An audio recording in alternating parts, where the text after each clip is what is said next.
कि पूरे देश में चुनाव आयोग लड़ रहा है। भारतीय जनता पार्टी और चुनाव आयोग साथ में मिलकर में एक महीने में गरीबी का कार्ड नहीं बन सकता है, आयुष्मान कार्ड नहीं बन सकता है, उज्ज्वला गैस का कार्ड नहीं बन सकता है। एक महीने में आप पूरे प्रदेश में SIR करा में एक महीने में गरीबी का कार्ड नहीं बन सकता है, आयुष्मान कार्ड नहीं बन सकता है, उज्ज्वला गैस का कार्ड नहीं बन सकता है। एक महीने में आप पूरे प्रदेश में SIR करा। बिहार में फर्जीवाड़ा किया, सभी आप यूट्यूब चैनलों ने किस तरीके से खुल के दिखाया, बड़े बड़े पत्रकारों ने। यार अब उत्तर प्रदेश में भी शुरू हो चुका है, बड़ा कम समय दिया 1 महीने का। ऐसे क्या जल्दी है कि परेशान करने के लिए उनको लगता है कि अब पूरे देश में अगर वास्तविकता से हम लोग चुनाव को करा देंगे, वो जानते हैं तो हम हार जाएंगे, तो इस तरीके के फर्जी काम करते हैं वो लोग। और इस समय सब लोग जानते हैं सबका वोटर रिवीजन हो जा रहा है। कितनी हास्यास्पद बात है। आप इतने सालों आप खुद भारतीय जनता पार्टी 80 करोड़ लोगों को राशन फ्री दे रही है, एक महीने में गरीबी खत्म नहीं कर पा रहे हैं आप। एक महीने में आप गरीबी का कार्ड नहीं बना पा रहे हैं। खत्म करने की तो बात छोड़ दीजिए। आज भी आप जिलों में चले जाएंगे तो लोग BPL कार्ड बनाने के लिए बहुत लड़ाई लड़ रहे होते हैं। BPL का कार्ड नहीं बन पा रहा है, आयुष्मान का कार्ड नहीं बन पा रहा है, उज्ज्वला का कार्ड नहीं बन पा रहा है, कुछ नहीं हो रहा। और एक महीने में वो कह रहे हैं कि 25 करोड़ जनता का हम SIR कर देंगे। देखिए, जल्दबाजी किस चीज़ की? जल्दबाजी नहीं है, तानाशाही है। ये लोगों के हक को बाबा साहब ने एक अधिकार दिया था, वोट का अधिकार। ये अब बाबा साहब के उस अधिकारों को छीन रहे हैं। इस देश में मैंने कहा ना कि अगर कोई यात्रा निकाल रहा है तो कोई बाबा यात्रा निकाल रहा है तो बाबा साहब के अधिकारों के लिए यात्रा निकाले। बाबा साहब ने जो सबको अधिकार, वोट का अधिकार दिखाया था कि अमीर हो चाहे गरीब हो, उसको एक वोट का अधिकार मिलेगा और वो वोट का अधिकार सबका बराबर होगा, उसकी यात्रा निकाले। ये उसी अधिकार को छीनने की बात है। जो कह रहे हैं कि एक महीने में हम पूरे 25 करोड़ लोगों का SIR कर देंगे, ये झूठ है और ये मजाक है। और जिस तरीके में बिहार में फर्जीवाड़ा किया, सभी आप यूट्यूब चैनलों ने किस तरीके से खुल के दिखाया, बड़े बड़े पत्रकारों ने। कुछ नहीं हुआ। क्यों नहीं हुआ? क्योंकि तानाशाही है सब देश में।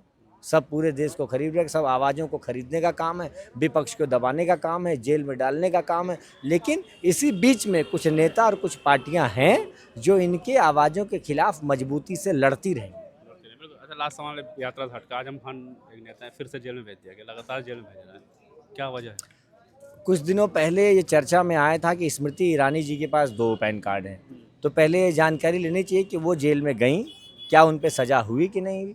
तो इसकी जानकारी पहले आप लीजिए। उसकी जानकारी मैं भी इकट्ठा कर रहा हूँ कि उनके पास 2 पैन कार्ड मिले थे और उसकी चर्चा सबके पास है। वो पैन नंबर भी मोबाइल में घुमा करता है, तो उनको कौन सी सज़ा हुई, इसकी जानकारी मैं लेता हूँ। मुस्लिम नाम की वजह से परेशानी किया जा रहा है क्या आजम खान? देखिए, ये भारतीय जनता पार्टी का एक टारगेट एजेंडा है। भारतीय जनता पार्टी के अंदर एक अचूक शक्ति है।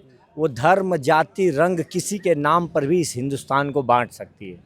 और इसी राजनीति और इसी नफरत के खिलाफ ही आम आदमी पार्टी, संजय सिंह, अरविंद केजरीवाल खड़े हैं। और हम इसी राजनीति को ख़त्म करने के लिए लड़ाई लड़ रहे हैं कि हमारा हिंदुस्तान बहुत ही मोहब्बत से बना हुआ हिंदुस्तान है। ये मोहब्बत की बुनियाद पे बनी हुई हमारा हिंदुस्तान है। इसमें बहुत ही समरूपता, एकता है, विविधता में एकता है। हमारे धर्म बहुत ही एकता को सिखाते हैं और पूरी दुनिया में हिंदुस्तान के मुकाबले का कोई देश इसीलिए इतनी विभिन्नताओं भरा नहीं हो पाया।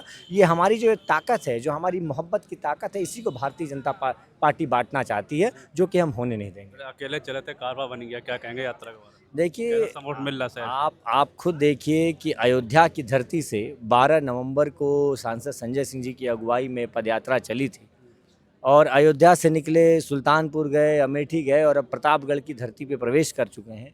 और लोगों का इतना बड़ा हुजूम, इतना बड़ा काफिला साथ में आ रहा है, ये पूरी तरीके से बताता है कि लोग आज भी, जब आप कोई नेता मुद्दों की राजनीति करेगा तो लोग साथ आएंगे, लोग उसको साथ देंगे, उसका हौसला अफजाई करेंगे। कुछ मीटर पे ही लोग स्वागत कर रहे हैं, फूल मालाएं दे रहे हैं, लोग अपने घरों में खाना खिला रहे हैं, कोई अपने घर में कचौड़ी खिला रहा है, कोई अपने घर में छोले बना रहा है, कोई पानी ही पिला दे रहा है, कोई लैया चना खिला दे रहा है। यही तो प्रेम और यही तो समर्थन है। जब आप मुद्दों की राजनीति करेंगे, जब कोई नेता मुद्दों की राजनीति करेगा तो इसी तरीके की बात होगी, यही समर्थन मिलेगा। इस देश के दूसरी पार्टियों को भी समझना चाहिए कि आप मुद्दों की राजनीति, भारतीय जनता पार्टी तो चाहती है कि स्कूल की बात ना हो, अस्पताल की बात ना हो, लोगों के हकों की बात ना हो, सबकी समरूपता की बात ना हो, दलित पिछड़ों के अधिकारों की बात ना हो। लेकिन सभी पार्टियों को एक साथ मिलकर ऐसे मुद्दों की बात करते हैं। जब हम मुद्दों की बात करते रहेंगे, भारतीय जनता पार्टी का किला वैसे ही ध्वस्त हो जाता है।